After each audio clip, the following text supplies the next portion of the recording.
विरोधी पक्ष नेता पद हे मिळालं नाही म्हणून काही लोक कालपासून नागपूरमध्ये थंड हवेच्या ठिकाणी फार मोठ्या पद्धतीनं आकांतांडव करत आहेत. पुढच्या 4 वर्षानंतर त्यांनी हा प्रयत्न करावा, कारण संख्याबळ स्वतःकडे किती आहे याचं देखील आत्मचिंतन आणि आत्मपरीक्षण त्यांनी केलं पाहिजे. एखादी गोष्ट स्वतःच्या मनाप्रमाणे झाली नाही की मुख्यमंत्री आणि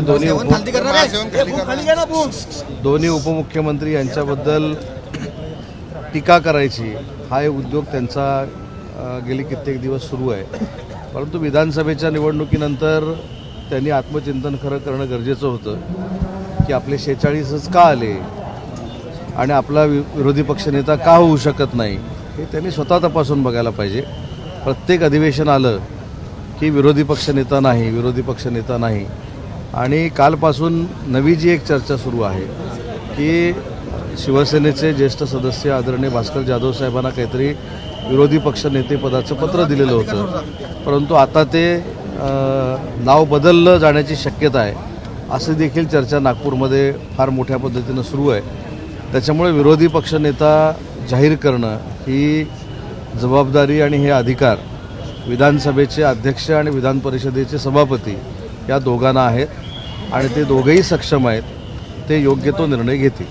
भास्कर जाधव यांचं नाव निश्चित करण्यात आलं होतं, मात्र आता ते मागे पडल्याने आदित्य ठाकरे यांच्या नावाची आग्रही भूमिका ठाकरे गटाकडनं ठेवण्यात आली. आपल्याला आठवत असेल की मी 1 वर्षापूर्वी हेच आपल्याला सांगितलं होतं की भास्कर जाधव साहेब हे विधानसभेमध्ये विधान परिषदेमध्ये त्यांचा अनुभव आहे आणि ते आक्रमक आहेत. त्याच्यामुळं ती आक्रमकता स्वतःच्याच पक्षावर उलटू नये यासाठी त्यांच्या समाधानासाठी तुम्हाला आम्ही विरोधी पक्षनेते करतो हे सांगून हे पत्र देऊन त्यांना थांबवण्याचा प्रयत्न होता, त्यांचं समाधान करण्याचा प्रयत्न होता. पण जाधव साहेबांच्या देखील आता लक्षात येईल की नक्की कोणाचे मनसुबे काय. संख्याबळ गरजेचं नसताना सुद्धा सत्ताधाऱ्यांकडून संख्याबळ कमवा आणि नंतर विरोधी पक्षनेत्यांनी मिळवा असं म्हटलं जातं, पण अनेकदा दाखले देऊन सुद्धा संख्याबळ गरजेचं नसताना सुद्धा सत्ताधारी संख्याबळाचं का दाखलं देतात सवाल भास्कर जाधव होतं. याचंच उत्तर दिलं की याचे सगळे अधिकार जे आहेत ते विधानसभेचे अध्यक्ष आणि विधानसभेच्या सभापतींना आहेत. हे विधान परिषदेचा विरोधी पक्षनेता जर करायचा असेल तर सभापती निर्णय घेतात आणि विधानसभेचा विरोधी पक्षनेता जर करायचा असेल तर अध्यक्ष निर्णय घेतात. तर दोघेही सक्षम आहेत, दोघेही शिकलेले आहेत, दोघांनाही अनेक वर्षाचा विधिमंडळाचा अनुभव आहे. त्याच्यामुळं मला खात्री आहे की ते योग्य तो निर्णय घेतील. मुंबई महानगरपालिका दक्षिण एकत्रित लढणार आहे, त्यासाठी जी काही जागा वाटप होणार आहे त्यासाठी ती असणार आहे. अशा प्रकारची समिती असणार आहे. विशेषतः शिवसेना आणि भाजप यांच्यामध्ये तुल्यबळ जागा वाटप जे आहे ते महायुतीनं महानगरपालिका लढली जाणार आहे हे सुतोवाच अनेक वेळा माननीय एकनाथ शिंदे साहेबांनी केलेलं आहे आणि शिंदे साहेबांचं मत आणि शिंदे साहेबांची भूमिका ही कायमस्वरूपी महायुतीनंच पुढे जाण्याची राहिलेली आहे. ऑलरेडी समन्वय समिती आमची आहे. शिवसेनेच्या तर्फे मी आणि शंभूराज देसाई त्या समन्वय समितीमध्ये आहोत. राष्ट्रवादी काँग्रेस पार्टीकडनं सुनीलजी तटकरे आणि हसन मुश्रीफ आहेत आणि BJPकडनं रवींद्र चव्हाण साहेब आणि चंद्रशेखर बावनकुळे आहेत. त्याच्यामुळं कदाचित ती समन्वय समितीची बैठक नागपूरमध्ये देखील होईल आणि आमच्या समन्वय समितीच्या सगळ्या सदस्यांचा आग्रह देखील आहे की त्या समन्वय समितीची बैठक नागपूरमध्येच या तिन्ही नेत्यांसमवेत देखील होण्याची शक्यता आहे आणि तशी बैठक झाली तर तुम्हाला अनेक ब्रेकिंग मिळतील. शिवसेनेकडे 125 माजी नगरसेवक आहेत, जागा वाटप कसं होणार? कारण नाही, काही गोष्टी ह्या जागा वाटपाच्या किंवा रणनीतीच्या ह्या सिक्रेट असतात. योग्य वेळी त्याच्याबद्दलची भूमिका माननीय स्वतः एकनाथ शिंदेसाहेब मांडतील. त्याच्यामुळे शिंदेसाहेबांची भूमिका ही आमच्या सगळ्यांची भूमिका आहे आणि हे सगळे अधिकार माननीय शिंदेसाहेबांना आम्ही दिलेले असल्यामुळं जो निर्णय शिंदेसाहेब घेतील तो आम्हाला मान्य आहे. साहेबांनी एक आरोप केलेला आहे की उपमुख्यमंत्रीपद जे दिलेलं आहे त्याला कुठलाही घटनात्मक अधिकार नाही आहे. या उलट विरोधी पक्षनेत्या पदाला घटनात्मक अधिकार आहेत. त्यामुळे फक्त तुमच्या समाजासाठी हे पद देण्यात आलेलं आहे. विरोधी पक्षनेते पदाकडे अधिकार असल्यामुळे त्याची अडवणूक केली जाते. मला असं वाटतं की जाधव साहेबांनी देखील अनेक उपमुख्यमंत्र्यांच्या हाताखाली नेतृत्वाखाली काम केलेलं आहे. त्यावेळी कधी भास्कर जाधव साहेब असं बोलले नाहीत. अनेक उपमुख्यमंत्री होते, त्यांच्या नेतृत्वाखाली भास्कर जाधव साहेबांनी काम केलेलं आहे. त्याच्यामुळं आजच विरोधी पक्षनेता पद मिळालं नसल्यामुळं भास्कर जाधव साहेबांची ही भूमिका असू शकते. परंतु जसं मगाशी मी सांगितलं की याचे सगळे अधिकार विधान परिषदेमध्ये सभापती नाहीत आणि विधानसभेमध्ये अध्यक्ष नाही. सर म्हटले सर आता वाद सुरू होतो मारवाडी विरुद्ध मराठी असा वाद सुरू झालेला मला तर विधानसभेचा एक सदस्य म्हणून, मंत्री म्हणून आणि या कबुतराच्या संदर्भात मीच उत्तर दिलेलं असल्यामुळं मला असं वाटतं की हा वाद कोणीही करू नये. कबुतरांच्या बाबतीतली भूमिका देखील स्पष्ट करत असताना कबुतरांची उद्यानं देखील असली पाहिजेत, त्यांची पर्यायी व्यवस्था झाली पाहिजे, हे उत्तर त्यावेळी देखील दिलेलं होतं. आणि ज्या ठिकाणी कबुतराचा त्रास होत असेल तिथं देखील योग्य ती कार्यवाही झाली पाहिजे, ही शासनाची भूमिका असली पाहिजे.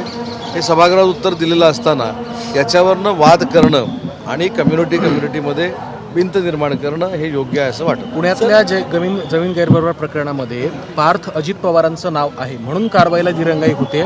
1 महिना लोटला तरी सुद्धा अजून ठोस कुठलीही कारवाई झालेली नाही. शीतल तेजवानीला अटक झाली आहे परंतु दिग्विजय पाटील किंवा पार्थ पवार यांच्यावर अजून थेट कुठलीही कारवाई झालेली नाही. या बाबतीमध्ये पूर्ण चौकशी झाल्यानंतर काही आपण निकषावर नेऊ शकतो. त्याच्यामध्ये जी काही चौकशी अंती ज्या काही गोष्टी कळल्या आहेत त्याच्यामुळे काही लोकांना अटक झाली असेल, परंतु काही गोष्टी जर चौकशीमध्ये कळलेल्या नसतील किंवा चौकशी अजून करायची असेल तर त्याच्यामध्ये चौकशी झाल्यानंतर जे निर्णय होऊ शकतात चौकशी झाल्यानंतर योग्य ते निर्णय होतील. परंतु आरोप हाच होतोय की या प्रकरणामध्ये पार्थ अजित पवार हे नाव असल्यामुळे कुठेतरी दिरंगाई होते. खरगे समितीला जी मुदतवाढ दिली ती सुद्धा याच कारणामुळे दिली.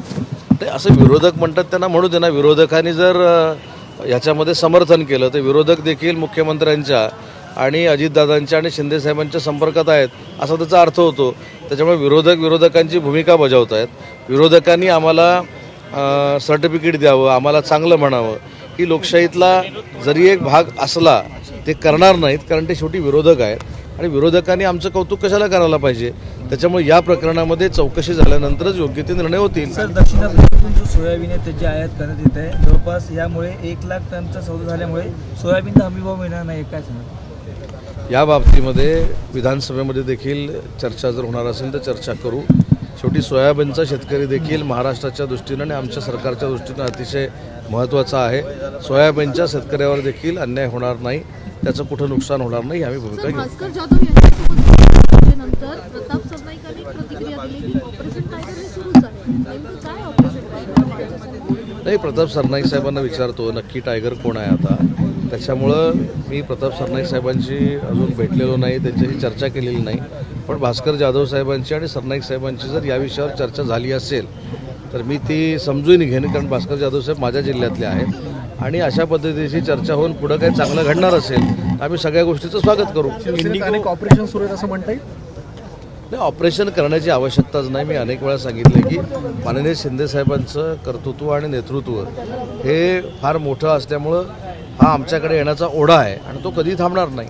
इंडिगो एअरलाईन्सच्या ऑपरेशनल प्रॉब्लेममुळे अनेक आमदारांना मंत्र्यांना देखील नागपूरला येण्यासाठी अडचण निर्माण झालेली आहे. इंडिगो एअरलाईन्सची राज्य सरकार सुद्धा इंडिगोच्या बाबतीमध्ये ज्या दिवशी हा प्रसंग पहिल्यांदा इंडिगोच्या बाबतीतला घडला, मी राज्याचा उद्योगमंत्री म्हणून स्वतः मुरली अण्णा मोहळांची देखील चर्चा केलेली होती. परंतु इंडिगोनं हे का केलं याची चौकशी होणं गरजेचं आहे. त्याच्यामुळं हजारो इंडिगोमधनं प्रवास करणाऱ्या लोकांना क्लेशाला सामोरं जावं लागलेलं आहे, अनेकांचं नुकसान झालेलं आहे. तर त्याच्यामुळे केंद्र सरकारनं याच्यामध्ये हस्तक्षेप केला पाहिजे आणि योग्य तो भूमिका स्पष्ट केली पाहिजे. एबीपी माझा, उघडा डोळे बघा नीट.